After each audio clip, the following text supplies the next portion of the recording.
Notre maison brûle. Et nous regardons ailleurs. Bienvenue dans Présage, des idées pour nourrir l'esprit et remettre radicalement en question l'état de notre monde. Merci d'être là ce soir, donc pour le deuxième enregistrement en public de Présage, organisé pour les 5 ans du podcast.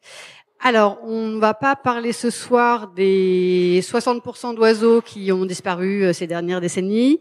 On ne va pas parler non plus de la banquise qui apparemment voit son sort scellé. On ne va pas parler des poches des ultra-riches et des multinationales qui ne finissent plus de se remplir. Ou alors, on va peut-être parler de tout ça, mais sous l'angle de la lutte, de la rébellion et du soulèvement, plutôt que de la simple alerte.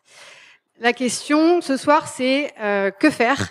Que faire puisque auparavant, on a déjà signé des pétitions, on a baissé notre empreinte carbone, on a manifesté, on a participé à des actions non violentes, on a écouté les propositions de la Convention citoyenne pour le climat, on a alerté les décideurs et décideuses politiques, puis on a dégonflé des pneus, on s'est assis sur des routes, on a alerté encore et encore.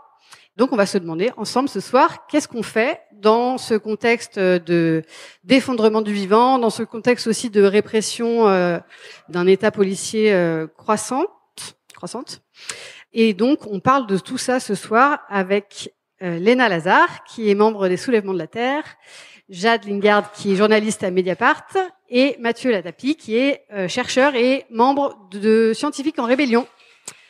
Bonsoir à vous. Et pour commencer, je vais vous demander, est-ce que chacune, vous pouvez rapidement ou avec le temps que vous voulez, vous présenter et expliquer sur quoi vous travaillez. Bonsoir tout le monde. Merci beaucoup Alexia. Donc moi, je suis directeur de recherche au CNRS en informatique et je travaille en sciences des réseaux. Et plus précisément, je travaille sur les perturbations de réseaux d'infrastructures par les mouvements sociaux et écolos.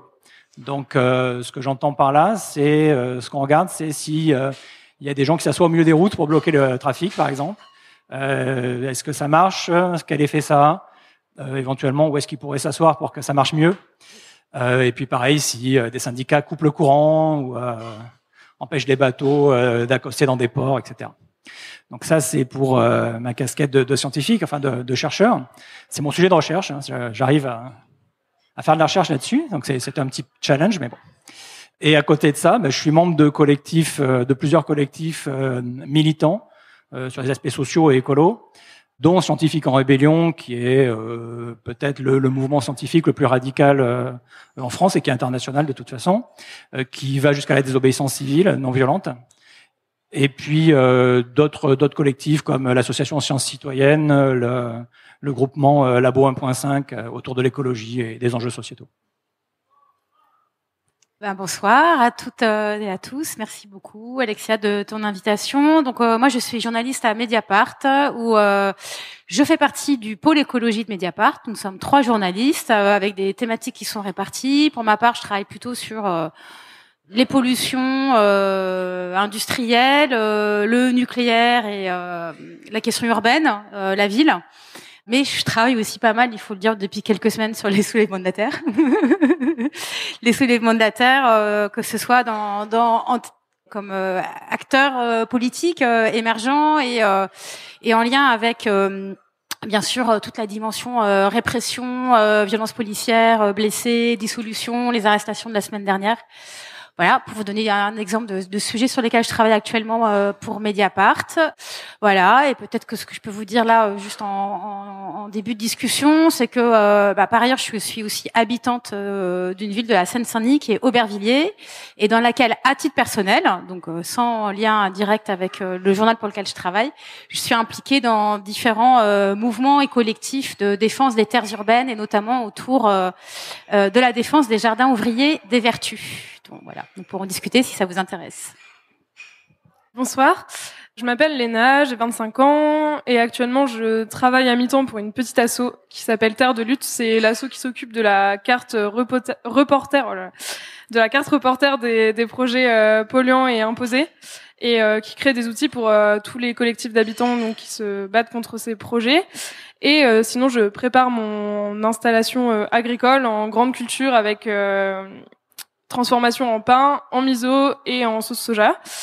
Et sinon, je fais partie des soulèvements de la terre, une dynamique contre l'agro-industrie et l'artificialisation des terres, qui a pour spécificité d'avoir 4 modes d'action principaux, les occupations, les blocages, les actions de désarmement, donc de démantèlement d'infrastructures polluantes, et aussi les reprises de terre, donc qui sont une forme pérenne et paysanne d'occupation de terre. Et voilà. C'est déjà pas mal. Alors, pour commencer, donc vous avez chacune des points de vue un peu différents sur la situation du militantisme écologiste. Comment vous définiriez cette situation là aujourd'hui en juin 2023 et quelle est votre lecture de la situation? C'est vrai que la première chose à laquelle je peux pas m'empêcher de penser, c'est la criminalisation croissante du mouvement écologiste, malheureusement. La semaine dernière, il y a eu pour la première fois une opération menée par les services antiterroristes contre des militants qui avaient fait de la désobéissance civile. Donc c'est des militants qui sont soupçonnés d'avoir fait des actions de désarmement dans une usine Lafarge en décembre dernier. Et bien entendu, voilà, il y a eu toute la séquence qu'on a subie avec les soulèvements de la terre, avec la notion d'écoterrorisme, les menaces de dissolution, etc., qui montrent que les groupes écologistes qui font de la désobéissance civile sont particulièrement ciblés par le pouvoir. Mais je pense que si on est autant ciblé, c'est aussi que le mouvement écolo actuellement est fort et puissant, et qu'on est passé d'un mouvement climat qui parfois avait du mal à situer dans quelle écologie il se trouvait, qui comptait sur les manifs climat pour demander gentiment au gouvernement, ou en tout cas par la masse uniquement, de changer totalement de politique, à un mouvement écologiste qui conçoit très bien quelle écologie il faut défendre pour rester en dessous des limites planétaires, et qui a aussi compris que les pouvoirs politiques et économiques, il ne fallait pas uniquement les convaincre, mais il fallait aussi les contraindre. Et c'est aussi un mouvement qui s'est beaucoup ancré, justement. Enfin, les soulèvements de la terre, si ça a été rejoint par autant de gens, c'est bien parce que on parle pas uniquement de climat d'une manière peu concrète, justement, en parlant des grands rapports, en ayant l'impression que c'est un processus global qu'on va pas réussir à arrêter en tant qu'activiste, mais il est parti donc de la question de la terre, enfin qui pour le coup est très concrète, nous concerne tous, mais qui est reliée à tous ces enjeux d'effondrement de la biodiversité et de dérèglement climatique, et qui aussi se base sur des contestations locales contre des projets polluants et imposés. Et à cette échelle locale, on se dit pas du tout on se rabat sur le local parce que on est impuissant à l'échelle nationale. Non, l'idée c'est de se dire que de toute façon ces projets locaux, il s'agit juste pas de dire on les fait pas ici. C'est des projets qui sont connectés à des politiques publiques nationales, qui sont liés à des multinationales, et c'est des endroits où on a beaucoup plus de brèches en fait pour déjà annuler ces projets, mais aussi montrer justement que les dynamiques écocidaires qui sont en cours, on peut les stopper très concrètement. Et je pense que c'est un mouvement qui justement, en partant du local, permet d'avoir des impacts nationaux assez impressionnants. Et on pourra, je pense, plus tard prendre le cas des méga-bassines pour illustrer tout ça. Même question. C'est vrai, c'est vachement intéressant, je trouve, d'écouter Léna. Moi, en tant qu'observatrice de ces mouvements sociaux et mobilisations depuis maintenant quelques années, ce qui me frappe dans la situation actuelle des mobilisations écologistes, c'est déjà la jeunesse des personnes qui y participent. Et voilà, je trouve que Léna en est une très éloquente illustration par rapport à ce qui pouvait être la moyenne d'âge, on va dire, du militant écolo moyen il y a quelques années. Là, on a vraiment un mouvement qui est complètement renouvelé. Enfin, il y a un effet générationnel hyper fort.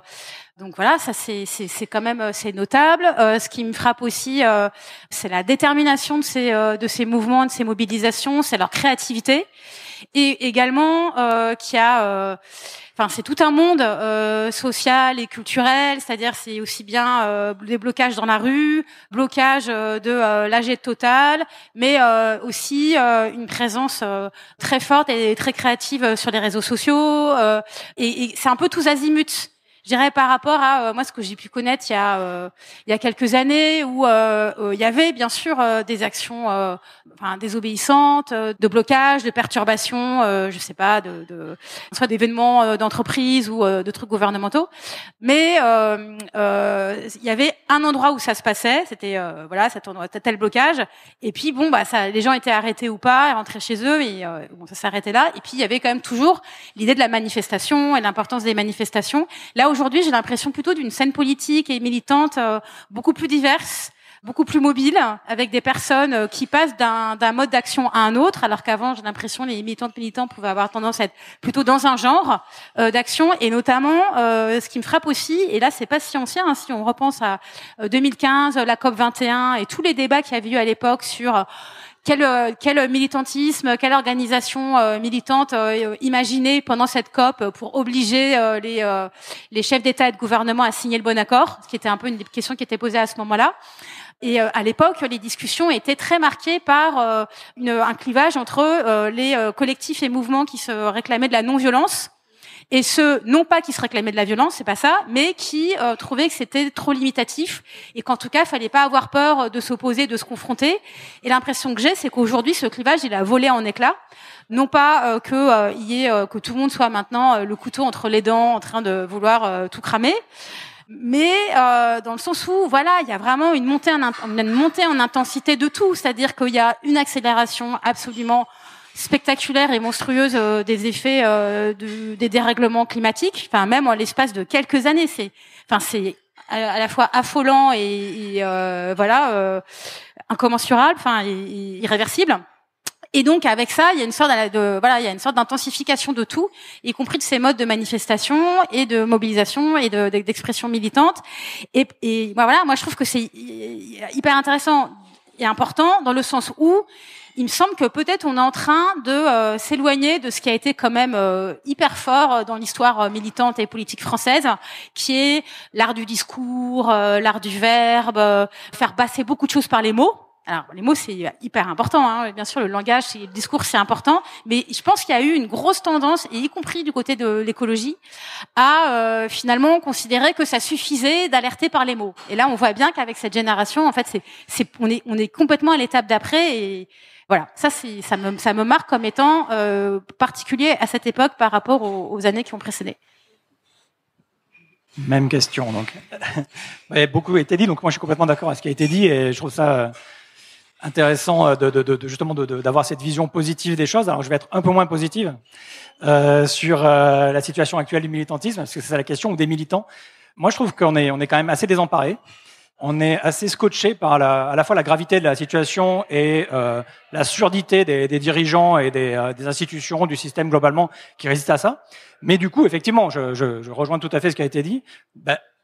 Face à ça, et face au fait que les méthodes traditionnelles, manifestations, les marches, etc., finalement donnent pas grand-chose, ou les pétitions, ou les explications, tout simplement, c'est vrai qu'il y a une innovation, une inventivité folle des milieux militants. Donc ça, c'est vraiment quelque chose que je vois aussi et que je trouve extrêmement positif, surtout en tant que chercheur. Et une détermination aussi. C'est-à-dire qu'effectivement, on pourrait avoir des gens qui abandonnent. Il y a certainement des gens qui abandonnent, c'est sûr. Mais je pense qu'il y a quand même une grosse frange des militants qui ont une grosse prise de conscience de la gravité des choses, de la situation écologique et sociale aussi, et politique, et qui lâchent pas.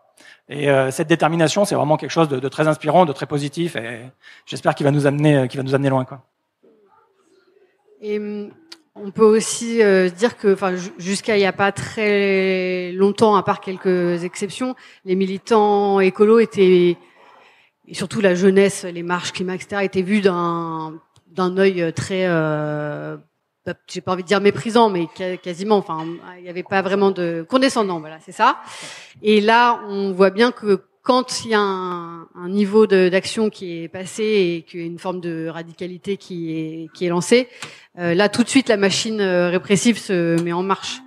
La question, du coup, ce serait plutôt comme les mouvements sociaux sont réprimés de plus en plus fort, on l'a vu encore avec la réforme des retraites, et c'était quand même incroyable de voir que des dizaines de millions de personnes ne faisaient pas bouger d'un iota le gouvernement. À quoi peut-on s'attendre sur les questions écologiques et sociales au sens large? De la part de ce gouvernement ? Ouais. Jusqu'où ça peut aller en fait cette spirale Oui, non mais en tout cas, ce qu'on peut, enfin pour reprendre peut-être le fil de ta première question, ce qui est évident, parce qu'on peut, là c'est un constat, enfin c'est une description, c'est que la réponse pour l'instant de ce pouvoir politique, de ce gouvernement à ces actions militantes qui le confrontent à ces contradictions, sa réponse elle est soit pour le coup complètement dans le discours. Et donc des affirmations incantatoires. Nous sommes le premier pays qui veut s'adapter qui veut bien s'adapter à une augmentation de température de 4 degrés. On est les plus ambitieux dans la décarbonation de tel ou tel secteur. Donc un discours très nationaliste, très franco-centré, très de mise en scène de soi, qui est beaucoup porté par Emmanuel Macron. Donc soit on a un discours, en gros une réponse hyper rhétorique qui est en fait, moi je trouve politiquement est un peu compliqué parce que c'est pas le discours officiel d'Emmanuel Macron n'a rien à voir par exemple avec ce qu'avait pu être le discours de Donald Trump, qui était un discours qui assumait son climato-scepticisme, et son climato-négationnisme. C'est pas du tout le cas de ce pouvoir qui a un discours qui vaut ce qu'il vaut, mais en fait, quand on écoute que le discours, c'est pas si mal. Et notamment, Christophe Béchu, le ministre de l'écologie, on en parlait avec nos collègues récemment, on disait, par rapport à l'année dernière où il était complètement nul et inexistant face à la canicule et aux incendies de forêt, là, il a chopé un truc, au moins dans la rhétorique, dans le constat.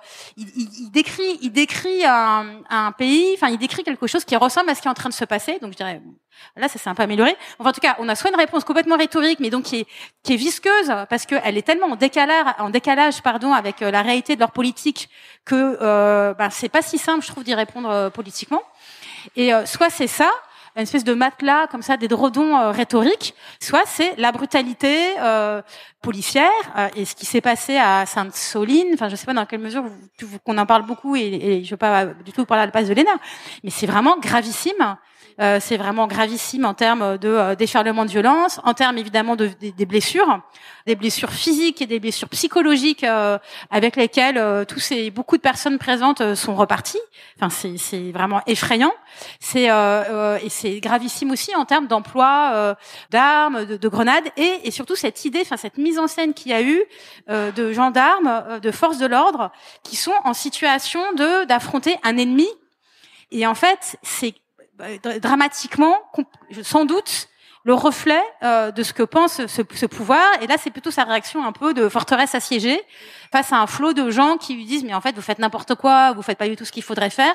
Et donc qui répond par une grande violence. Et il est à craindre que les arrestations qu'il y a eu la semaine dernière, donc de militants qui sont accusés, de personnes qui sont accusées d'avoir donc participé à une action dans une cimenterie Lafarge à côté de Marseille, il est à craindre que ce soit complètement lié et dans l'idée d'un pouvoir qui serait de nouveau à la recherche de ce qu'il a beaucoup obsédé il y a quelques années, de réseaux d'ultra-gauche. Avec l'idée que finalement il y aurait 3 menaces qui se présenteraient à la société française: la menace djihadiste, la menace d'ultra-droite et la menace de l'ultra-gauche. Et qu'on a une espèce de rythme ternaire comme ça et que finalement tout le monde c'est un peu kiff-kiff et donc on s'affronte du point de vue de l'État, on essaie de réduire ces risques. On a un peu l'impression, il est possible que ce soit ça qui commence à se mettre en place et auquel cas évidemment d'un point de vue démocratique c'est hyper problématique. Mais Léna, j'imagine, pourra dire très bien du point de vue des soulèvements. Oui, non, mais et c'est vrai que sur ton premier point, c'est vrai qu'il y a eu un changement de discours au niveau de l'exécutif, mais du coup le greenwashing et le greenbashing, le fait de dire qu'on est des Khmer verts, etc. De toute façon, c'est les deux faces d'une même pièce. Ils savent très bien que c'est les deux biais par lesquels ils peuvent nous attaquer. Et donc pour revenir sur la répression, c'est vrai que suite à Sainte-Soline, on a parlé de terrorisme intellectuel pour même qualifier tous ceux qui nous soutenaient. Donc ce qui a été quand même un arc assez large, de la NUPES justement aux associations pour la justice sociale et climatique, aux syndicats, etc., etc. Donc c'est vrai qu'on voit qu'ils sont en train de construire un ennemi intérieur et que comme d'habitude c'est toujours le même récit policier qui se calque sur nous. Ça a été le cas à Tarnac il y a déjà plus d'une dizaine d'années. Où d'ailleurs en ce moment en salle, ça doit être la toute fin, mais il y a un film qui s'appelle Relax, qui relate comment Manon, une des inculpées de Tarnac, s'est défendue, et c'est vraiment un très beau film pour comprendre justement comment du jour au lendemain, parce que t'as des idées politiques qui correspondent pas au gouvernement, tu peux être accusé de terrorisme et pendant 10 ans avoir à te défendre. Ensuite, c'est ce qui s'est passé à Bure aussi, et ça, Jade, tu pourras beaucoup mieux en parler que moi vu que tu couvrais le sujet pour Mediapart, mais où il y a une petite dizaine de personnes qui ont été accusées d'association de malfaiteurs parce qu'il y a eu des événements pendant une manifestation dont ils ont été accusés. Et pareil, en fait, après quelques années, l'association de malfaiteurs tombe et quasiment tout le monde a été acquitté de toutes les accusations. Peut-être que tu peux faire un point plus précis parce que j'arrive plus à me souvenir exactement de tout ça, mais. Mais hyper rapidement, parce que c'est vrai, t'as raison, si ça te va, c'est intéressant de comparer avec les soulèvements, mais en gros, Bure, ce qui est fou, ce qui s'est passé, c'est que donc, il y a, en effet, une dizaine de personnes qui a été poursuivies pendant 3 ans pour association de malfaiteurs, au prix, d'atteintes, là aussi, assez graves à leur liberté d'association, de manifestation et d'opinion, puisque ils ont été soumis à ce qu'on appelle des contrôles judiciaires, qui les empêchaient, pour certaines et certains d'entre eux, de se trouver dans la même pièce, de se parler, de se rencontrer, de se rendre dans telle commune. Donc certains étaient interdits de séjour, en gros, à Bure, dans le village de Bure, qui est le foyer de la lutte anti-CIGEO, le projet de centre d'enfouissement de déchets nucléaires. D'autres, c'était carrément dans un département. D'autres, c'était interdiction de passer la frontière.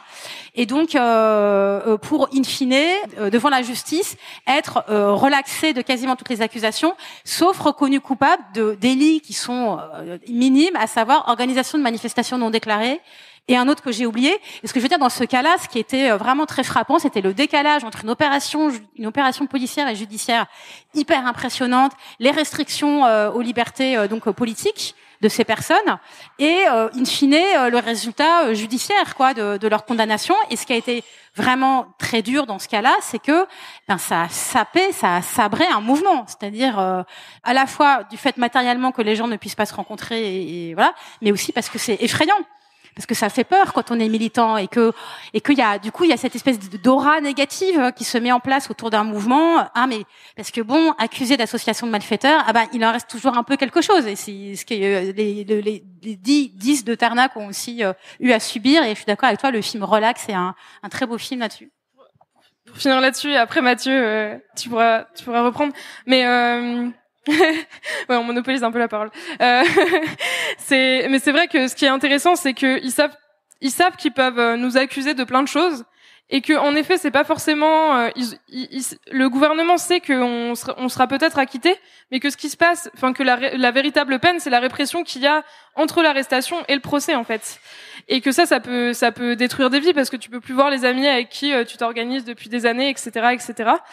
Et c'est vrai que la menace de dissolution, on s'est demandé si c'était pas pour ça, parce que on savait très bien que dissoudre les soulèvements de la terre, c'était impossible. On est des dizaines et des dizaines de collectifs qui participent à la dynamique, donc les gens auraient continué à se voir, et il y aurait sans doute plein de personnes qui auraient continué à dire nous sommes les soulèvements de la terre malgré la dissolution, mais ça leur permettait d'enclencher des procédures pénales assez facilement pour maintien de ligue dissoute ou reconstitution de ligue dissoute, et sans doute de criminaliser ce qu'ils pensent être les têtes pensantes du mouvement, parce que la police cherche toujours des chefs partout, hein. On a beau expliquer qu'on est un mouvement social horizontal, dans ce qu'on retrouve dans les notes du renseignement sont vraiment très loin de la réalité, mais en tout cas ils ont probablement identifié quelques personnes très actives en se disant eux, c'est sûr que si on leur met une procédure pénale comme ça sur le dos, forcément tu dois préparer ton procès, et ça t'empêche de voir plein de personnes avec qui tu te bats au quotidien, et ça c'est vraiment une forme de répression à considérer, quoi. Mathieu, on va parler un peu des scientifiques. Après tout ça. De quand ça date la mobilisation des scientifiques sur les enjeux écologiques, et est-ce qu'il y a, j'imagine que oui, est-ce qu'il y a des débats au sein du monde académique et scientifique? Tout ça. Oui. Alors de quand ça date? La mobilisation des scientifiques, déjà, les scientifiques sont mobilisés et font partie de la société depuis toujours. Alors sur les questions écologiques, c'est assez ancien. Il y a des résultats majeurs et des mobilisations majeures dès les années 70 et même avant. Donc moi je cite souvent un chercheur qui est considéré par beaucoup comme le plus grand mathématicien du XXe siècle, et qui, à l'âge de 40 et quelques années, Grothendieck, à l'âge de dans les années 70, à l'âge de 40 et quelques années, s'est rendu compte que le financement de ses recherches posait question, les applications de ses recherches posaient question, puis il a tiré le fil, il a déroulé la pelote, et alors il a eu une phase où il a commencé à se dire, je vais travailler sur la biologie finalement, puis ensuite il a eu une phase où il a fait des choses politiques, il a monté des groupes, il a fait des publications, et tout ça s'est soldé par un départ plus ou moins en ermite, avec interdiction de publier ses travaux, même après sa mort, de sa part, et une volonté de se retirer du monde et de se retirer du système. Et c'est ce qu'il a fait jusqu'à la fin de sa vie. Donc maintenant, on est en train de piquer ses petits carnets de notes pour essayer de comprendre ce qu'il y a dedans. Donc ça, c'est vraiment un exemple assez emblématique finalement de beaucoup de choses qui se passent et de beaucoup de trajectoires de collègues aujourd'hui. Il y a une prise de conscience en général, il y a un moment où il y a une prise de conscience qui peut être liée à plein de choses différentes, qui peut être liée à des résultats, qui peut être liée à des changements personnels. Moi, je sais que par exemple le fait d'avoir un enfant m'a fait me poser beaucoup plus de questions sur l'avenir et m'a fait changer de perspective. Ça peut être plein de choses, ça peut être confronté à une catastrophe naturelle, une catastrophe écologique. Et donc il y a cette prise de conscience. Et puis après il y a l'idée, enfin chez les scientifiques, une approche assez naturelle quand on voit qu'il y a un problème, c'est on va le résoudre.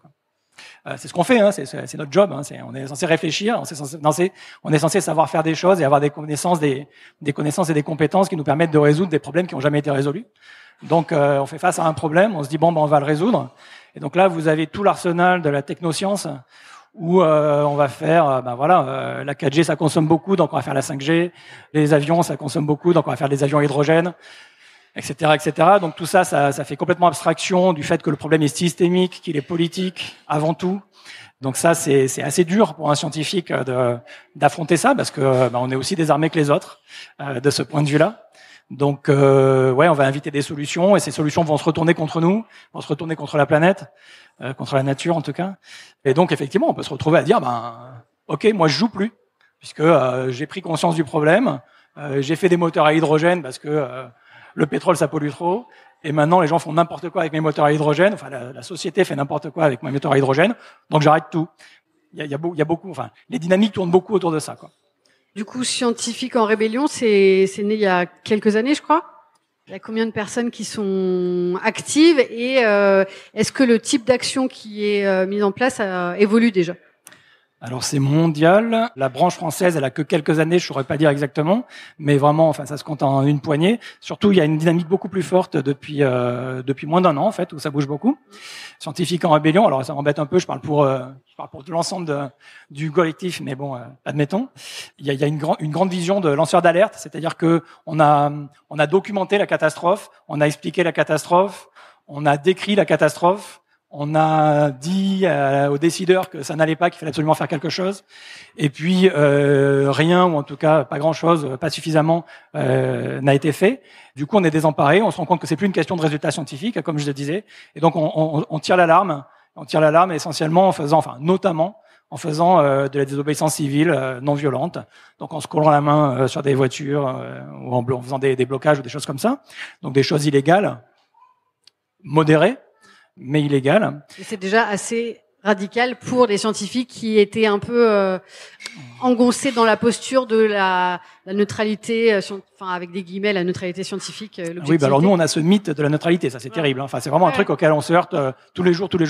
Oui, comme les journalistes. Ça reste très majoritaire. Faut se rendre compte qu'il y a Scientifique en rébellion, mais c'est hyper minoritaire.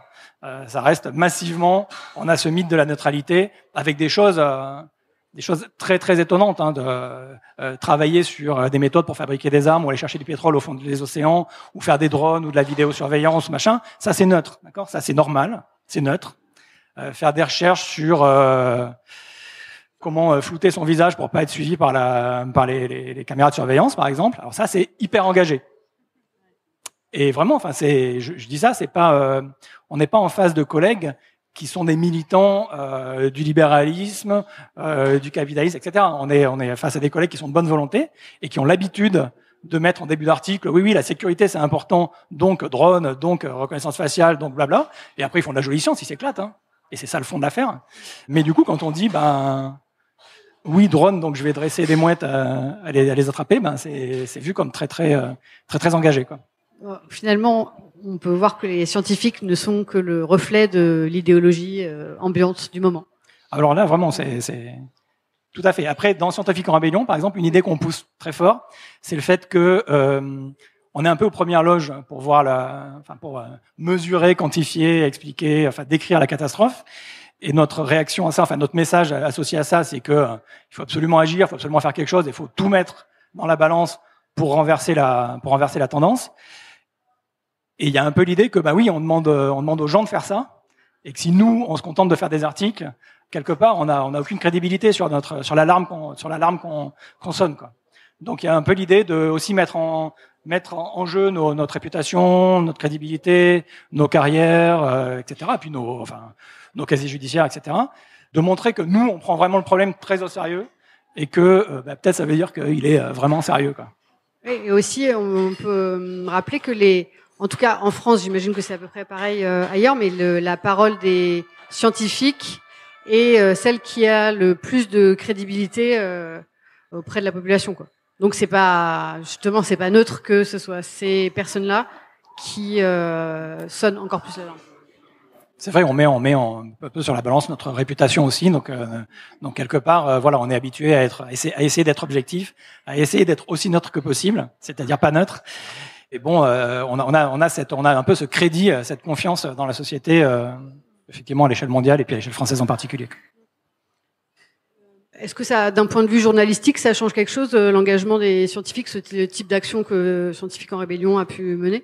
Ah oui, moi je trouve que déjà ça a été très médiatisé, en tout cas ça a été bien médiatisé, pas mal médiatisé. Je pense que dans le discours médiatique, parce qu'évidemment, comme vous l'avez toutes et tous constaté sans doute, un des défauts du discours médiatique est d'être très binaire.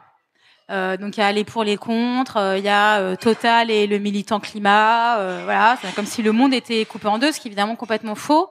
Et donc quand surgissent comme ça des scientifiques, que ce soit des individus, que ce soit des mouvements qui, en tant que scientifiques, vont bloquer une AG de Total, du coup ça perturbe la division binaire du monde, et donc ça c'est hyper bien. Parce que ce que tu viens de dire, Mathieu, sur le fait que la neutralité est l'idée de neutralité est une imposture intellectuelle et qui est marquée politiquement, c'est-à-dire que véhiculer l'existence essentielle, ontologique d'une neutralité qui serait le regard le plus pur et le regard juste sur le monde, qu'on soit scientifique, qu'on soit journaliste, qu'on soit chercheur dans d'autres domaines ou ingénieur. En fait, ça revient à conforter le regard dominant, le regard majoritaire dans le monde économique et politique dominant, qui considère en effet que les personnes qui le contestent sont des engagés, des excités, des militants, des activistes, voire de dangereux terroristes. Là, il y a un nœud en fait. Ça me semble fondamental en fait je te donne le micro tout de suite, mais pour moi il y a quelque chose qui est, il y a une sorte de mur de verre qui est fondamental à briser, parce que cette séparation entre neutre et militant, scientifique et personne mue par l'émotion, etc. C'est quand même beaucoup utilisé pour discréditer les voix qui contestent la manière dont le système productif fonctionne, la manière dont la démocratie représentative fonctionne, que très vite, et que ça sert à renvoyer les contestataires dans des cases de minorités gênantes, gens qui se font leur pub ou je sais pas quoi, bref, pour discréditer. Et cette critique qui est quand même faite en sciences sociales, en sciences humaines depuis des décennies, la question du point de vue situé, la question de l'androcentrisme, de la soi-disant neutralité ou de l'androcentrisme, de la soi-disant objectivité scientifique, c'est quand même un travail de déconstruction qui est fait à l'université depuis des décennies. Et force est de constater que ça n'a pas percolé avec le monde politique mais ni même médiatique. Donc c'est dommage. Ouais. Juste pour rebondir deux secondes, effectivement, je suis complètement d'accord avec ce que tu dis. Ceci étant, il y a une montée vraiment très similaire à ce qui se passe dans la société en général et chez les activistes écologistes en particulier. Il y a une montée de la répression chez les scientifiques qui est tout à fait de la même nature. Donc là, on a des textes qui sortent, des institutions qui commencent à dire oui, vous pouvez parler en votre nom, mais pas au nom de l'institution. Donc typiquement, Je ne suis pas ici en tant que CNRS, mais je suis ici en tant que scientifique en rébellion. Donc, je n'engage pas le CNRS. Et bon, le CNRS est plutôt cool, mais on a des institutions qui sont très sévères là-dessus et qui ont vraiment, qui convoquent les gens, qui font des remontrances. Il y a des gens qui se sont fait virer pour avoir brandi des scientifiques, qui se sont fait virer pour avoir, donc aux États-Unis, pour avoir brandi une pancarte pendant un colloque. Donc, on en est quand même à ce niveau-là. Et bien sûr, ça fait réfléchir, quoi, quand un collègue américain se fait virer pour avoir brandi une pancarte, une banderole à un colloque scientifique. Si on avait l'idée de faire la même chose, on y réfléchit un peu plus. Et voilà, les scientifiques font de la prison sur des actions de désobéissance civile. Il y en a qui ont passé une semaine en prison en Allemagne là il y a pas longtemps. Enfin, il y a plein de chiffres. Donc il y a une répression là-dessus aussi et qui est nouvelle, qui a la même dynamique que dans toute la société et chez les militants écologistes. C'est-à-dire qu'ils montent en puissance, qu'ils montrent les dents et qui mordent, quoi. Parce que les gens qui se font virer, les gens qui passent du temps en prison, ça a tout de suite des conséquences non négligeables sur leur vie.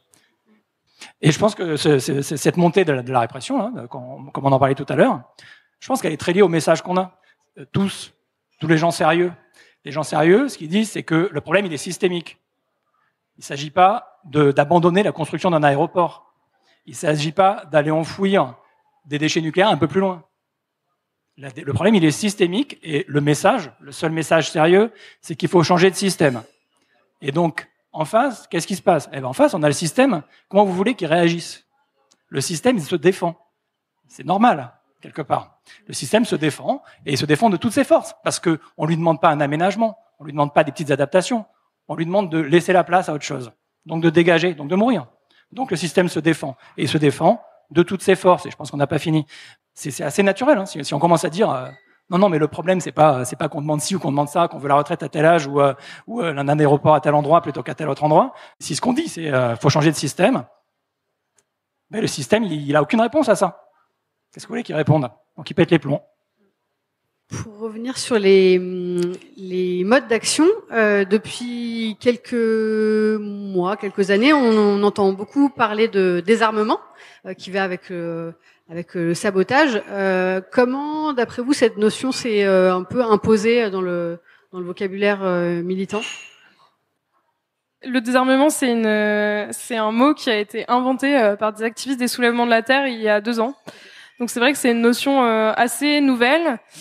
Il y a un petit recueil de soutien au soulèvement de la Terre là qui est sorti cette semaine, qu'on avait prévu au cas où on se faisait dissoudre, où il y a justement un texte qui revient sur la notion de contre-violence, qui est une notion de Françoise Daubonne, donc une militante anti-nucléaire qui avait fait notamment des actions de sabotage et qui du coup définissait la violence des écologistes. Bon après on pourra revenir sur comment on définit cette violence comme une réaction à la violence du système. Et le mot désarmement, nous, on l'a pensé exactement pour ça. Parce qu'on n'a pas d'autre choix. On n'a pas d'autre choix que de démanteler les infrastructures qui ravagent le vivant chaque jour. Et donc d'avoir cette notion d'arme qui est braquée sur nous et que nous, on la désactive, ça nous semblait être une expression assez forte et qui correspondait bien à la réalité. Et après, si ça s'est popularisé, je pense que c'est parce que tout le monde avait ce sentiment-là. Mais aussi qu'en effet, les actions donc de sabotage, de désarmement sont de plus en plus nombreuses et que c'est quelque chose dont on s'est beaucoup approprié. Enfin, c'est un mode d'action qu'on s'est beaucoup approprié en tant que militant écologiste. En fait, ce qui est intéressant avec le mot sabotage, c'est que à la faveur de la procédure enclenchée contre les soulèvements de la Terre, je me suis rendu compte en lisant ce qui s'appelle la lettre de grief, c'est-à-dire qui est la petite note dans laquelle le ministère de l'Intérieur expliquait il y a quelques mois pourquoi est-ce qu'il voulait dissoudre les soulèvements. Donc il y avait toute une liste d'actions qui leur étaient reprochées et notamment le sabotage. Et en fait, à cette occasion, j'ai découvert, parce que j'ignorais, c'est pas que c'était caché, que sabotage, en fait, dans la loi française, ça a un sens très précis, qui n'est pas uniquement de casser, je sais pas, un équipement industriel, de faire brûler une usine ou de bloquer, d'empêcher un camion de tourner. C'est pas ça le sabotage. Le sabotage dans la loi française, c'est porter atteinte à un équipement ou à un dispositif, je sais plus comment c'est dit, qui est de la plus haute intérêt, qui représente un très haut intérêt pour la nation. C'est-à-dire qu'il y a une dimension stratégique hyper forte. Ce qui permet de comprendre que quand la police ou les ministres ou des élus s'en prennent à des militants écologistes ou des militants syndicaux, parce qu'il y a eu d'autres cas, par exemple concernant des compteurs électriques et tout ça. Bref, le sabotage la destruction matérielle d'équipements nocifs est pratiquée dans les mouvements sociaux depuis fort longtemps en réalité. Bref, ce que je voulais dire, c'est que ce mot sabotage, il est utilisé à mauvais escient en fait. Le pouvoir et ses élus sortent la carte sabotage pour faire peur, parce que sabotage, on pense dans une association d'idées un petit peu rapide, sabotage, attentat, terrorisme. Il y a une sorte de confusion qui se fait, alors qu'en fait, non, la loi française, elle est beaucoup plus spécifique que ça. De ce point de vue-là, le fait que les soulèvements, vous ayez eu cette invention de mots avec désarmement, c'est intéressant parce que ça retourne, dans l'idée, ça retourne complètement le stigmate, quelque part associé à cette destruction matérielle. Mais après, évidemment, maintenant, ça a été complètement repéré par la police et qui, au contraire, demande aux militants, en tout cas à certains militants, que pensez-vous de la théorie du désarmement? Donc, c'est devenu une théorie dans Est-ce que vous avez lu Andreas Malm? Et avez-vous lu Andreas Malm? Donc, l'auteur de Comment saboter un pipeline. Oui, je vais aller dans le même sens. Je pense que c'est hyper important d'avoir des concepts et des mots pour parler des concepts. Et quand on désarme quelqu'un, on se défend. C'est pas du tout une attaque. Et donc on est a priori pas en faute. On se défend d'un agresseur qui, en l'occurrence, est en train de tout détruire, y compris nous. Donc je pense qu'il y a une bataille sur les termes et les concepts et les idées. Et il y a une bataille de légitimité. De faire comprendre que c'est légitime. C'est légitime de désarmer quelqu'un qui est en train de nous bousiller. Et une chose que moi je savais pas du tout avant, mais dont je me suis rendu compte en militant, que j'ai apprise en militant, c'est que ces concepts-là, on n'est pas les premiers à y penser, on n'est pas les premiers à y réfléchir. Et en fait, ces concepts-là, ils sont dans la loi, ils sont dans la constitution de plein de pays, y compris le nôtre. Et ils sont dans la Déclaration universelle des droits de l'homme, etc., etc. Et notamment, il y a un concept qui s'appelle l'état de nécessité. Donc l'état de nécessité, c'est un concept légal qui existe en France, qui dit que vous n'avez pas le droit de fracturer la porte d'une maison et d'entrer dedans, si c'est pas la vôtre. Mais bon, si la maison est en feu et qu'il y a des gens dedans, en fait, vous avez le droit de casser la porte pour aller les sauver. Et même, vous avez le devoir de casser la porte pour aller les sauver. Et si c'est pas une situation comme celle-là dans laquelle on est, si on n'est pas dans une situation où tout le monde, où un système est en train de cramer la planète, cramer la vie, cramer la biodiversité, etc., et qu'on doit absolument intervenir, parce qu'il y a des gens à sauver, concrètement, très concrètement, c'est très important. Et si ça vous embête pas trop, je vais juste vous lire les 2-3 lignes de l'article 122.7 du Code pénal français, donc sur l'état de nécessité, qui est assez différent, je trouve, et qui dit n'est pas pénalement responsable la personne qui, face à un danger actuel ou imminent, qui menace elle-même autrui ou un bien, accomplit un acte nécessaire à la sauvegarde de la personne ou du bien. C'est un article du Code pénal français, dont se servent beaucoup les écologistes d'ailleurs dans les procès. Je veux dire, ça c'est quand même fort et important. En fait, on l'utilise au procès, on l'utilise toujours l'état de nécessité parce que c'est hyper important et j'avoue quand on lit, on se dit waouh, trop bien. Le truc c'est que souvent pour que ce soit vraiment appliqué, il faut qu'il y ait eu des jurisprudences et moi j'ai assisté à plusieurs procès où malheureusement ils nous disent bon mais OK mais le caractère d'urgence, il est pas vraiment là parce que en effet, c'est il faut encore les convaincre en fait de ça et puis en même temps voilà, je dis convaincre en fait, c'est vrai que la justice elle fonctionne beaucoup avec des jurisprudences. Mais c'est pour ça qu'à chaque procès écolo, on le place et qu'on se dit si jamais ensuite on est acquitté pour ça, mais alors là jackpot parce que plus on a de jurisprudence, plus il y a un effet qui fait que ça s'augmente au fur et à mesure. Mais c'est vrai que le droit des fois il y a des choses bien, mais ensuite il faut aussi politiquement passer des caps pour que ça nous serve vraiment quoi. Ça peut être une idée d'action, un plan de formation massif des magistrats aux enjeux écologiques. Alors, une dernière question, après on prendra vos questions. Donc les dernières semaines, les dernières actions des soulèvements de la Terre ont été beaucoup médiatisées. Ça a permis aussi de donner beaucoup de visibilité aux enjeux qui sont soulevés, notamment à l'accaparement des ressources, des terres, la bétonisation, etc.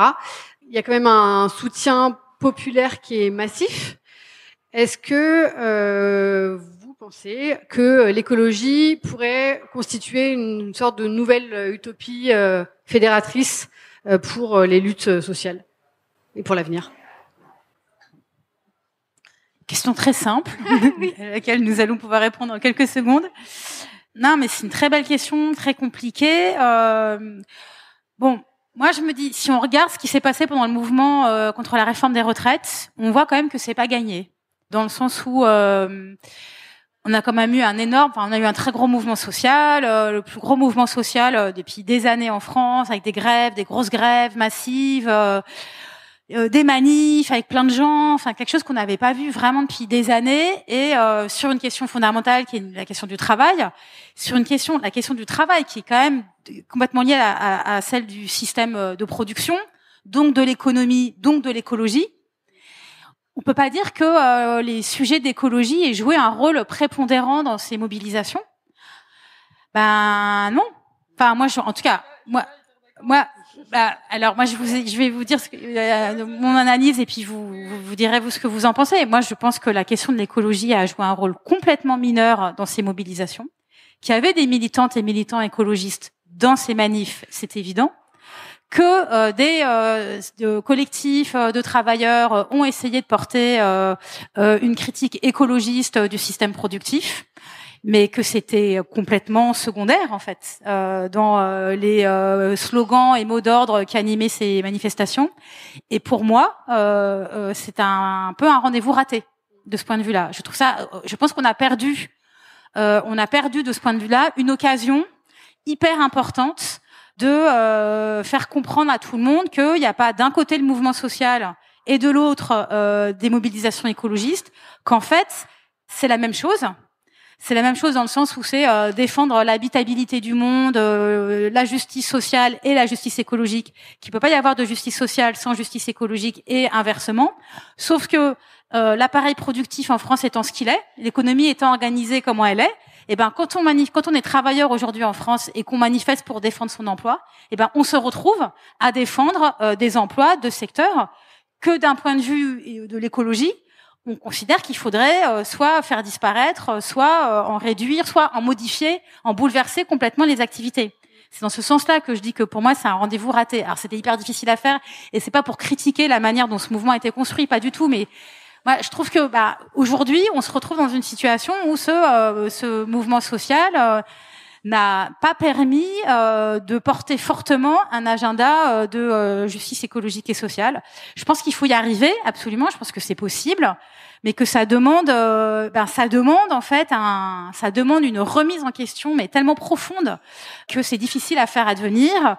Donc il y a des super exemples avec la mobilisation de salariés de Total à la raffinerie de Grandpuits qui ont porté des propositions de reconversion de leur équipement. Enfin donc ça rend ça montre que c'est pas juste une idée, oui, que c'est possible, qu'il y a plein de syndicalistes qui ont compris ça, mais pour autant ces syndicalistes et ces travailleurs ils sont pris en fait dans leur système productif. Et donc on en revient à l'éternelle discussion très ancienne dans l'espace anticapitaliste et dans le mouvement ouvrier de comment on fait pour renverser un ordre économique. Et en fait, il faut passer sans doute par tout, c'est-à-dire à la fois par plein de mouvements de résistance locales, mais c'est pas parce qu'ils sont locaux qu'ils sont pas importants, mais qui sont de gripper le système.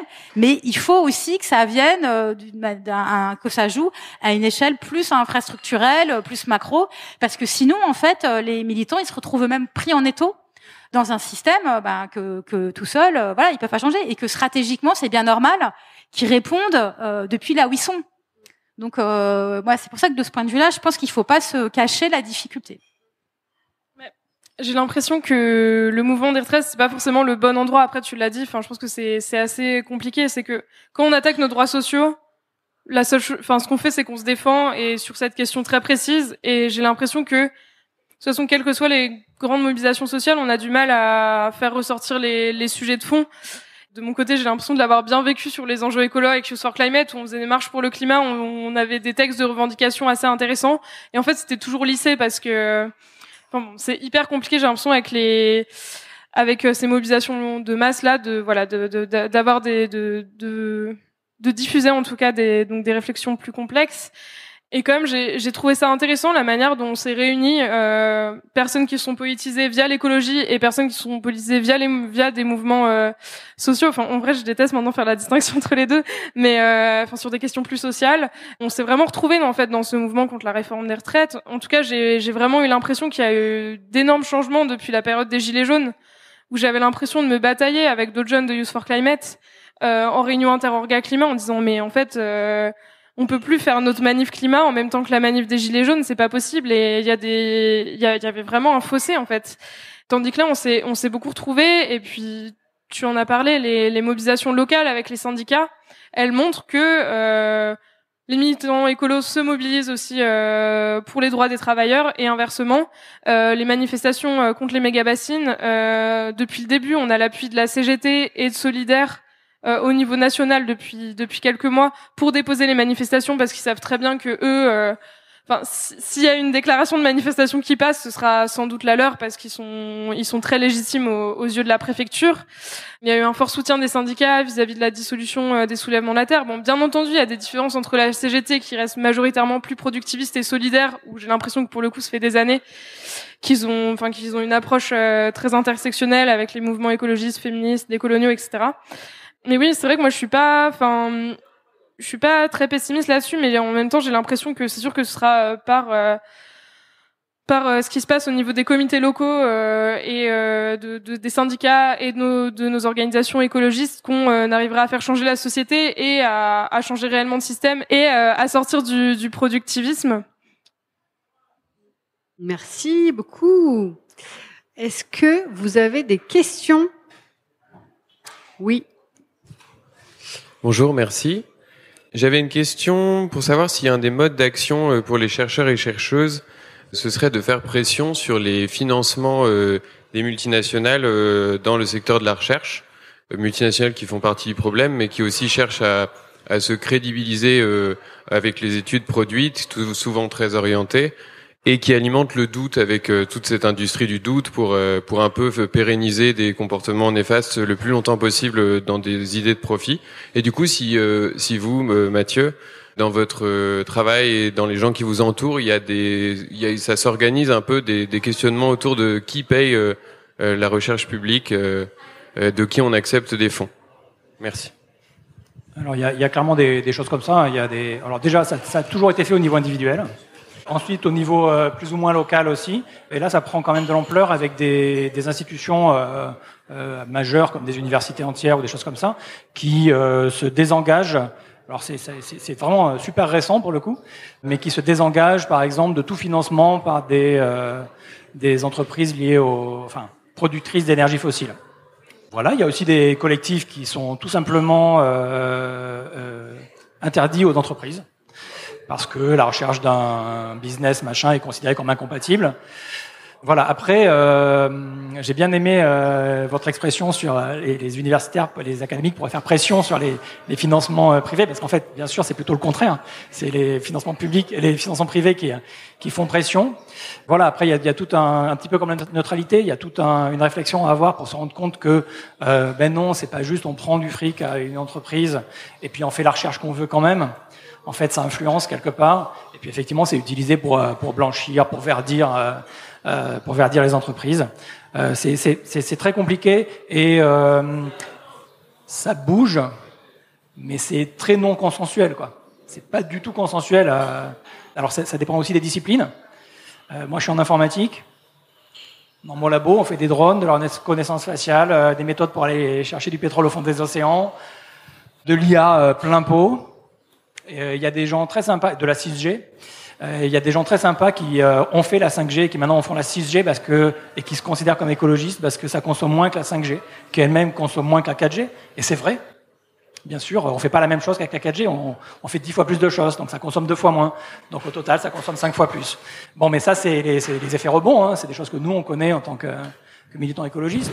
Si on prend les collègues en tant que chercheurs en France, en poste, je pense qu'il n'y a pas 10% des gens qui savent des collègues qui savent ce que c'est l'effet rebond. Et si on se restreint à l'informatique, je pense qu'on n'est pas à 2%, quoi. Parce que c'est plutôt en sciences humaines et sociales qu'on est au courant de ce genre de choses. Autre question? Vous parliez à Bure, de l'acharnement juridique sur les manifestants, les militants, pardon, qui ont été au bout de 10 ans, je crois, complètement exonérés, en fait, de toute. Enfin, je connais pas les termes exacts, quoi, mais je voulais savoir s'il y avait moyen pour eux de demander en fait réparation à l'État. Alors, en fait, à Bure, c'est moins longtemps, hein, c'est 3 ans. En fait, c'est les gens de Tarnac, qui avaient été arrêtés en tant que groupe de Tarnac, qui ont eu 10 ans de procédure et qui, à la fin, ont quasiment tous bénéficié d'une relaxe. Ça s'appelle une relaxe quand la justice considère que finalement vous n'êtes pas coupable. Et en fait, eux, le groupe de Tarnac, certains d'entre eux ont entamé une procédure en réparation, puisque certains d'entre eux avaient été incarcérés. Les taux judiciaires, la répression judiciaire avait été beaucoup plus forte contre ce groupe qu'à Bure. Donc à Bure, c'était 3 ans. Et à ma connaissance, j'espère que je me trompe pas, à ma connaissance, ils n'ont pas entamé de procédure de réparation. Dans leur cas, techniquement, ils n'ont pas été relaxés. C'est tout simplement, ils ont été condamnés pour des délits très mineurs, comme organisation de manifestations non déclarées. Donc je suis même pas sûre que juridiquement, en fait, ça ouvre la possibilité de demander réparation. En revanche, certains et certaines d'entre eux ont contesté plusieurs aspects de la procédure et continuent à tenir cette procédure pour la faire monter jusqu'à la Cour européenne des droits de l'homme. Donc il y a une bataille juridique qui est une bataille de défense des droits humains, effectivement, qui se poursuit. Mais eux, ils ont plutôt choisi cette voie-là, qui est une manière aussi de politiser le dossier en disant on défend des droits et pas simplement notre situation. J'espère que je me trompe pas dans la description de leur situation. Merci. Vous l'avez rappelé, on a besoin d'un changement systémique et pas d'aménagement à la marge. Et du coup, ça interroge vachement sur le mode de radicalité, enfin le niveau de radicalité qui est nécessaire aujourd'hui. Surtout quand on a lu comment saboter un pipeline, on voit que la question se pose assez rapidement. Du coup, la question que j'ai, mais désolé, elle va être un peu large, c'est selon vous, aujourd'hui, on est à quel niveau de radicalité par rapport à ce qu'on devrait avoir? Et aussi, une question que je me pose beaucoup, c'est à quel point stratégiquement monter en radicalité, ça va pas créer un clivage trop grand pour embarquer massivement les gens dans ce changement. Désolé, c'est une question vraiment tarte à la crème, mais voilà. Non, mais c'est une très bonne question. En tout cas, nous, le choix qu'on a fait au sein des Soulèvements de la Terre, c'est de mettre en avant donc les actions de désarmement et de se dire que, en tout cas, les dégradations matérielles, c'était nécessaire. Et j'ai l'impression que là-dessus, en tout cas, on s'est pas du tout isolé. Enfin, les personnes qui nous attaquent très frontalement, c'est celles qui ont intérêt à ce que ça ne se passe pas.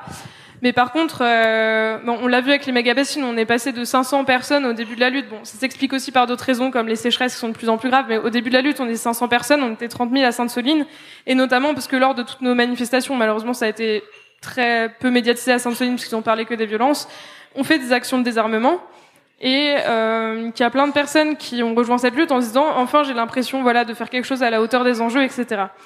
J'ai l'impression qu'historiquement aussi, dans le mouvement écologiste, on s'est dit qu'on n'allait pas cibler directement des individus, justement parce que c'est contre-productif et qu'en vrai, l'ETA, donc pour le coup, un groupe vraiment terroriste basque, a obtenu gain de cause contre la construction d'une centrale nucléaire en tuant 3 fois les ingénieurs qui étaient à la tête du projet. Mais en vrai, je pense qu'on a d'autres moyens de faire ça et quand même l'ETA, quand on fait un bilan globalement, je suis pas sûre qu'il soit particulièrement bon parce que c'est vrai que dès qu'on part dans des agressions physiques, la lutte armée, des tentatives d'assassinat, si on prend vraiment le haut du panier de ce qu'on pourrait imaginer faire, je pense que pour le coup, on est vraiment pris dans un engrenage de la violence et tout ce qui s'est passé au niveau de l'autonomie politique dans les années 90, selon moi, montre que c'est une mauvaise idée et que de toute façon, les gens qui ont des postes à haute responsabilité, ils sont remplaçables parce que justement, c'est le système qu'on attaque. D'ailleurs, à propos de ça, juste pour dire que même les mouvements qui sont jugés les plus radicaux, typiquement le Front de Libération de la Terre dans les années 90 et qui ont justement saboté des centaines d'infrastructures, ils ont jamais blessé aucun être vivant. Donc là-dessus, j'ai l'impression que ça va pas changer et qu'on peut très bien, justement, contrairement à ce que dit le gouvernement, qu'on est dans une pente vers le terrorisme et que c'est pour ça qu'on est peut-être arrêté par les services antiterroristes actuellement. Je pense que ça va pas du tout se produire. Et par rapport au sabotage, c'est intéressant de voir tout ce qu'on peut faire sans prendre trop de risques justement. Je pense qu'il y aura toujours des militants écologistes qui feront ça de manière spectaculaire, à visage découvert, les actions de désobéissance civile. Et ça, on en a besoin aussi pour montrer qu'on est légitime. Et c'est le pari qu'on a fait au sein des soulèvements de la Terre. Nous, on fait pas d'actions clandestines. Les actions de désarmement, on les fait à plusieurs centaines, à plusieurs milliers. Pour montrer qu'on est légitime à démanteler ces infrastructures et que dans tous les cas, en fait, on nous demande jamais on demande jamais l'avis des habitants quand il y a des projets comme ça qui se font. Et du coup, c'est vrai que tu as parlé d'Andreas Malm, peut-être pour finir là-dessus. Et bon, nous, il y a pas longtemps, on a vu l'adaptation en film de son bouquin, où vraiment, justement, c'est très spectaculaire. C'est un peu en mode blockbuster américain. Et ils font tout péter de manière, peut-être ce qu'on pourrait penser quand on fantasme autour du sabotage. On s'est dit, oula, franchement, mauvaise idée. Déjà, manier des explosifs, bon, peut-être qu'il y a un moment, si on se dit qu'on n'a pas le choix, pourquoi pas. Françoise Daubonne, justement, avait mis une bombe à Fessenheim, mais pareil, n'avait blessé personne.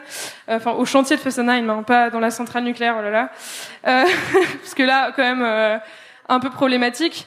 Mais il y a plein de formes de petits sabotages, et c'est ce qu'on essaie de faire au sein du soulèvement de la Terre, qui sont des actions assez créatives et qui peuvent quand même avoir des impacts matériels assez forts. Et j'ai l'impression qu'on peut partir dans cette voie-là, qui fait que c'est difficile de nous calquer justement ces étiquettes de terroristes ou de dangereux criminels, et qui pourtant permettent d'avoir un impact bien concret sur le système. Et moi, je pense qu'on peut en remporter des grandes victoires en restant là, quoi. Parce que la question du moyen d'action, évidemment, elle est fondamentale vu la situation dans laquelle on est. Et en fait, bon, il y a tout ce que vient de dire Léna sur l'action directe, en fait, l'action directe par soi-même pour empêcher une infrastructure toxique. Mais faut quand même pas oublier que dans le mouvement ouvrier, il y a un répertoire d'actions hyper fort. Et pour faire le lien avec la discussion qui s'est esquissée précédemment sur le mouvement des retraites, sur la question de la grève générale. Historiquement, la grève générale comme arrêt de l'économie, arrêt de la production, c'était ça l'objectif. C'était le moment où tous les travailleurs et travailleuses, quand ils mettent le sabot, je mets le sabot dans la machine, j'arrête la machine et j'arrête de travailler pour mon patron, je sors de mon usine et je rencontre les autres travailleuses et travailleurs, et ensemble, on réfléchit à comment faire autrement. Et c'est quelque chose de cet ordre-là, de mon point de vue, qu'il faudrait réussir à faire entrer dans le répertoire d'action des militants et militantes écologistes.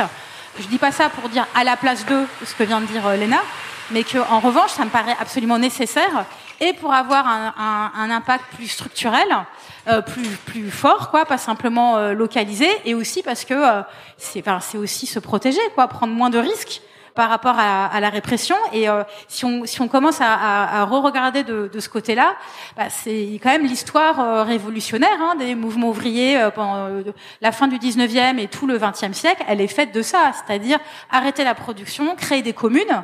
Donc bien sûr, la commune de 1871, mais il y a eu plein d'autres communes.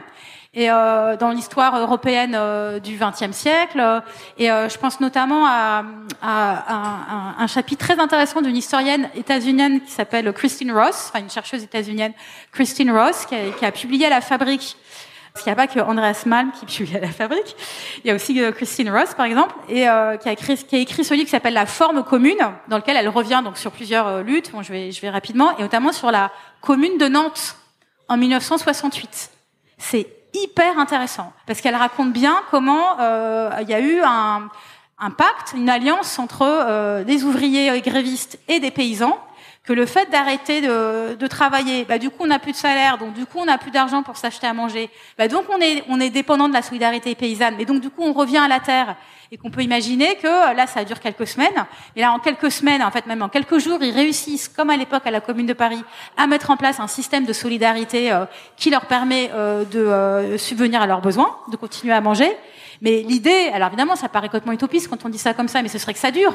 Et que ça dure, l'outil de production déraille, et une autre manière de faire économie, une autre manière de subvenir à ses besoins prend place. Pour terminer, parce que moi, il y a un film que j'aime beaucoup, alors qui est complètement désuet et ringard aujourd'hui, mais bon, ça peut quand même nourrir un peu l'imaginaire. C'est l'an 01. Je sais pas si ça vous dit. Donc c'est un film des années 68 qui est en fait inspiré d'une BD, la BD de GB, et qui imaginait voilà, la révolution a réussi en France, et donc, comment on fait, comment on se parle, voilà, c'est très drôle, mais derrière l'humour, en fait, ça dit un truc fondamental en fait, il faut croire. En fait, c'est ça aussi, il faut croire qu'on a la capacité, en tant que travailleuses et travailleurs, d'arrêter l'économie. Et en fait, c'est ça qu'on a perdu aussi avec tout le néolibéralisme hyper brutal des années 80. On a perdu en fait la conviction que c'était possible de le faire. Mais en fait, si plein de gens pensent que c'est possible, c'est bout d'un moment ça le devient. Et moi, c'est pour ça qu'encore une fois, j'insiste beaucoup sur le lien avec l'histoire du mouvement ouvrier. Mais il me semble que c'est capital en fait pour que le mouvement écologiste aujourd'hui atteigne une plus grande masse de personnes, et surtout se mettre en situation, en capacité d'arrêter le système que Mathieu décrivait comme si problématique. C'est une dernière question? Oui. On a 2 concurrentes. Je me permets juste là-dessus. S'il y a 3 nouvelles questions, on essaie de respecter la parité aussi dans les questions. Voilà. Bonsoir. Tout à l'heure, vous parliez de la peur face à la répression et la criminalisation croissante. Je pense que peut-être que la peur, elle est aussi plus présente dans les milieux privilégiés parce qu'on a peut-être aussi plus de choses à perdre. Du coup, cette question est peut-être un peu auto-centrée. Mais comment, à votre avis, quel est le rôle en fait de cette peur? À quel point on peut la renverser, l'utiliser? Comment on lutte contre en fait? Comment est-ce qu'on fait pour prendre nos camarades par la main et se dire ok, on a peur, mais c'est pas grave, on y va quand même? Alors, je vais pas vraiment répondre exactement à ça, mais effectivement, le niveau d'action et le niveau de prise de risque est pas le même pour tout le monde et peut pas être le même pour tout le monde. Donc, il y a la peur, il y a ce qu'on a peur de perdre, mais il y a aussi les responsabilités. Voilà, bon, je vais parler de mon fils, mais voilà, moi je m'occupe de mon fils tout seul. Il y a un moment où, garde à vue, non, quoi, faut que je rentre lui faire à manger. Même s'il faut aussi que je me débrouille pour qu'il ait un monde habitable quand il sera grand. Et il y a une complémentarité des modes d'action et une complémentarité même dans des groupes qui pratiquent la désobéissance civile ou le désarmement, où on n'est pas forcément obligé d'être au front en première ligne et de se retrouver en garde à vue, de se retrouver à vraiment beaucoup perdre. Donc voilà. Après. Donc ça, c'est vraiment une dimension que je trouve toujours très importante parce que il y a une certaine frange de militants, et c'est normal, c'est naturel, qui passent beaucoup de temps à se demander pourquoi les autres font pas pareil. Il faut voir les conditions des autres, il faut voir ce que chacun vit, il faut voir d'où chacun vient, il faut voir où chacun en est, et il faut un peu d'humilité aussi par rapport à ça. Et après, sur la peur en elle-même, je pense qu'il y a un moment où on a plus peur de ce qui va se passer si on fait rien que de ce qui va se passer si on fait quelque chose. Et ça, c'est vrai dans plein de choses. Je vais pas raconter ma vie encore, mais voilà, c'est vrai dans plein de choses. Il y a vraiment plein de moments où agir, ça fait super peur, mais pas agir, ça fait encore plus peur. Et quand on arrive à ce moment-là, on fait comme d'habitude, parce qu'on est des gros lâches, on fait le truc qui fait le moins peur. Et des fois, c'est agir. Ce que je trouve intéressant, c'est il y a plein de rôles possibles, même lorsqu'on fait des actions de désobéissance civile. Notamment, pour parler encore de Sainte-Soline, mais il y a 30 000 personnes qui sont venues. Ça veut dire que nous, on a dû monter un camp pendant des jours avant pour que les personnes puissent arriver. Et il y a aussi surtout les cantines de l'Ouest, qui sont un réseau de plein de petites cantines associatives qui ont fait à manger pour 8000 personnes. Bon, voilà. Ma mère habite pas loin de la première bassine qui a été construite dans le cadre du projet. Et elle avait trop envie de venir en manif, mais voilà, elle a des problèmes de hanches, etc. Elle est totalement désespérée, mais je lui ai dit, mais va couper des légumes, c'est aussi important. En fait, si personne ne nourrit les manifestants, s'il y a que des gens qui se disent, allez, moi, je vais casser des tuyaux de cette bassine, en fait, juste la mobilisation, elle se fait pas. Et je me dis que si au début on a peur ou qu'on est, trop stressé, en fait, on peut rentrer dans la mobilisation par d'autres biais, et c'est vraiment aussi bien. Et c'est vrai qu'on a tendance à invisibiliser totalement ces tâches qui en plus souvent sont prises par des femmes, qui font que les mobilisations fonctionnent. Une mobilisation qui fonctionne, c'est plein de réunions avant, c'est toutes ces questions logistiques. C'est justement aussi comment on se réapproprie nos moyens de subsistance et comment on s'autonomise lors de ces mobilisations. On recrée un petit peu via ces campements des petites des espaces communs en fait où il faut tout gérer ensemble, et d'ailleurs merci Jade pour l'intervention d'avant. Il y a le côté offensif, mais il y a aussi comment construire des alternatives radicales qui permettent de s'émanciper du capitalisme, et ça aussi c'est quelque chose pareil qui est vraiment important au sein des soulèvements de la terre, et qu'on essaie justement d'amplifier. Il y a le réseau des cantines maintenant, mais il y a plein d'autres choses qui sont en construction, notamment des reprises de terres collectives par les comités locaux. peut-être que le comité de Rennes bientôt sera le premier à avoir repris des terres dans une ferme pour faire grandir le mouvement aussi, et c'est incroyable. Merci. Bonsoir, merci beaucoup. Je m'écarte peut-être un petit peu du sujet, mais le Sénat a récemment voté un amendement qui soumet les magistrats syndiqués au principe d'impartialité. J'y pensais du coup parce qu'on parlait magistrats et qu'on parlait neutralité. On a peut-être l'impression que le gouvernement veut pas vraiment que les magistrats prennent trop la parole. Est-ce que ça peut impacter les mouvements militants aussi côté climat et justice sociale? En tout cas, c'est vrai que moi, en étant confrontée à des procès, bon, pas personnellement heureusement, mais pour l'instant, mais j'ai été étonnée de voir aussi à quel point il y avait un lien entre le gouvernement et la justice. Le tribunal qui a été le plus horrible pour nous, c'est le tribunal de... Enfin, tu vas me dire, c'est pareil, je réponds bien à ta question, mais je trouve que c'est un élément. C'est le tribunal de Niort, qui a vraiment eu... a prononcé des peines particulièrement fortes à l'encontre de militants qui avaient juste participé à des manifestations contre les méga-bassines. Et en fait, c'est parce qu'il y avait une circulaire de Dupond-Moretti quelques jours avant qui disait, mais en fait, les militants anti-bassines, il faut pas les louper. Et c'est là que tu te dis, ouais, mais en fait, l'impartialité des magistrats ou des juges, en fait, elle est totalement factice. Et du coup, ça m'étonne pas du tout qu'ils aillent dans cette direction-là. Enfin, en fait, ils se rendent compte que c'est un frein à leur politique répressive que des fois on gagne des procès. Et je pense qu'en effet, s'il y a de plus en plus comme ça de mesures répressives aussi à l'encontre des magistrats, des juges, etc., ça va avoir en effet un retentissement sur la manière dont se déroulent les procès, c'est clair. C'est inquiétant. Oui, une question. Merci beaucoup pour vos interventions. Alors, ça va être une question tarte à la crème. On a beaucoup parlé du système, on comprend très très bien ce qu'on veut détruire. Mais ce qui sous-tend, c'est le désir d'un autre monde, le désir d'autre chose. On n'en a pas suffisamment parlé et j'aimerais beaucoup vous entendre sur un imaginaire. Alors, il y a eu l'an 01 que je connaissais pas, que je vais regarder. Mais voilà, si vous aviez là à susciter un désir avec un livre, un film ou une histoire, une expérience, vers quoi on se dirige, quoi? Franchement, merci beaucoup pour cette intervention, parce que moi, c'est une des choses qui m'inquiète, en fait, c'est face aux désastres qui s'accélèrent et s'intensifient. Voilà, comment on fait pour garder la joie? Et que sans la joie, là, on a tout perdu, quoi. Si on n'a plus la joie, on aura tout perdu. Et il se trouve que il y a 2 jours, donc j'étais à Aubervilliers dans ces jardins ouvriers qu'avec d'autres on a beaucoup défendu. Et en fait, parmi nous, il y a une jeune femme brésilienne qui est géniale. Et on sort d'une réunion qui était très sérieuse. C'était un peu stratégique, un peu technique, très sérieuse. Donc on sort comme ça, un peu préoccupé. Elle me regarde, elle me dit: qu'est-ce qui t'a donné de la joie la semaine dernière? Et en fait, je suis restée un peu interloquée pendant 3 secondes en me disant, mais pourquoi elle dit ça?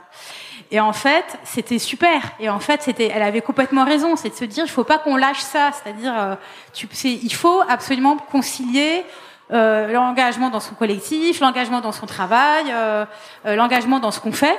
Donc, avec tout le sérieux que ça demande. Et bien sûr qu'il faut être hyper sérieux.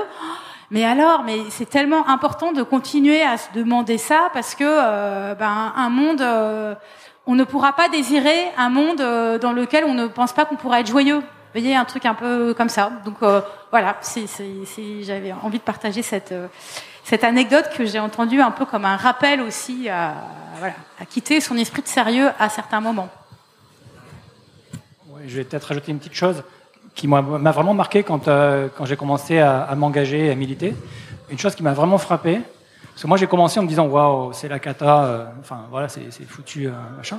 Et en fait, on sait pas quoi faire face à cette catastrophe. Et en fait, c'est assez marrant parce que d'un certain point de vue, on sait assez bien ce qu'il faut faire. Et on a les solutions, entre guillemets. Je parle pas de solutions techniques, etc.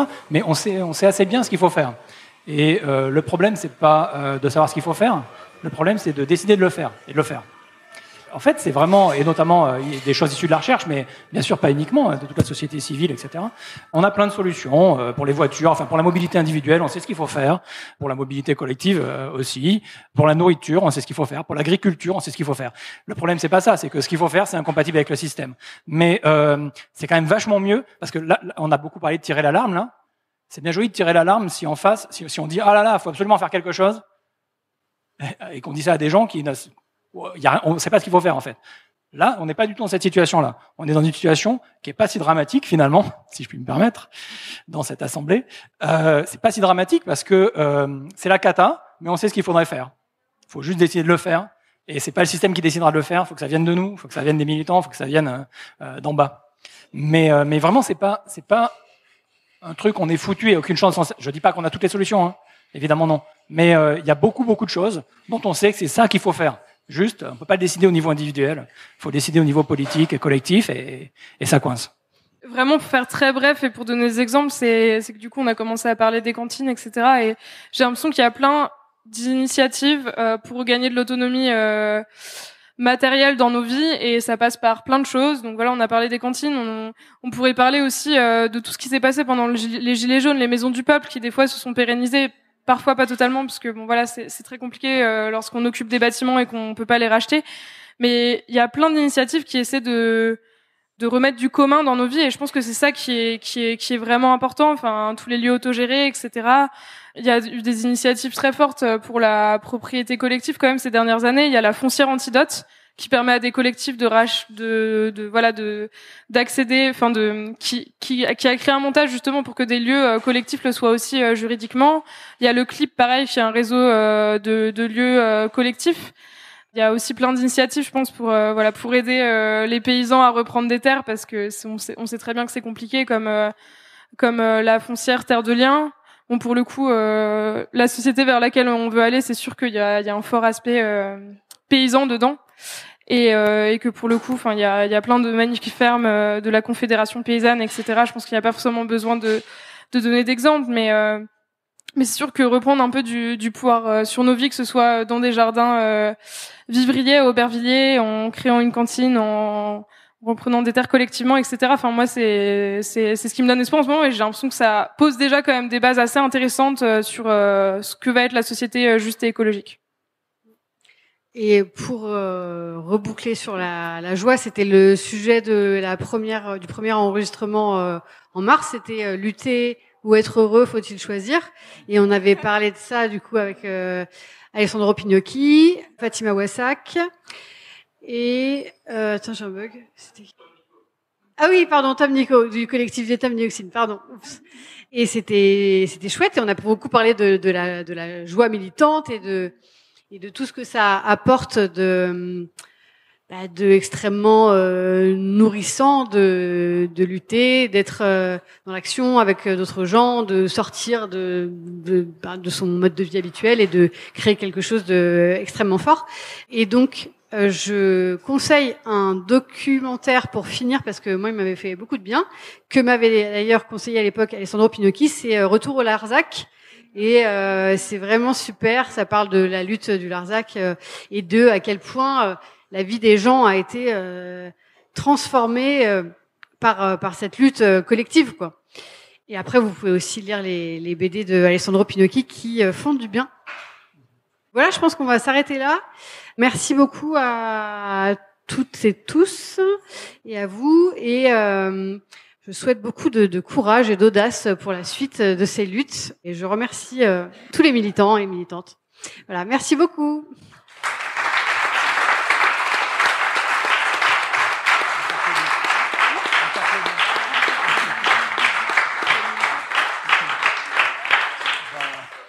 Mais attends, est-ce que je peux parler des rencontres au Larzac du coup, parce que ok, on a parlé du Larzac, donc s'il y a des gens qui ont envie de rencontrer les acteurs historiques de la lutte, il faut savoir que du 3 au 6 août, il y a les résistantes, c'est les rencontres des luttes locales sur le plateau du Larzac.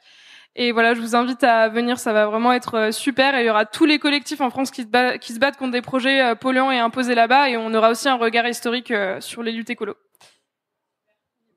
Merci à toutes et tous. Juste, je repense, parce qu'on a parlé de films documentaires, on a parlé de l'an 1. Nous, à la recyclerie, au mois d'août, on a un festival du film documentaire engagé autour des sujets d'écologie. Donc, n'hésitez pas à acheter un œil. On a commencé à lancer la communication et on annonce tous les films très bientôt. C'est un festival gratuit, en plein air, sur les rails. Donc, n'hésitez vraiment pas à participer. Et donc, l'année dernière, on avait projeté l'an 1 en séance spéciale. C'est pas un docu, mais on s'était dit, ce serait bien si l'an 1, c'était un docu qui documentait une vérité alternative. Merci beaucoup. Bonne soirée à toutes et tous.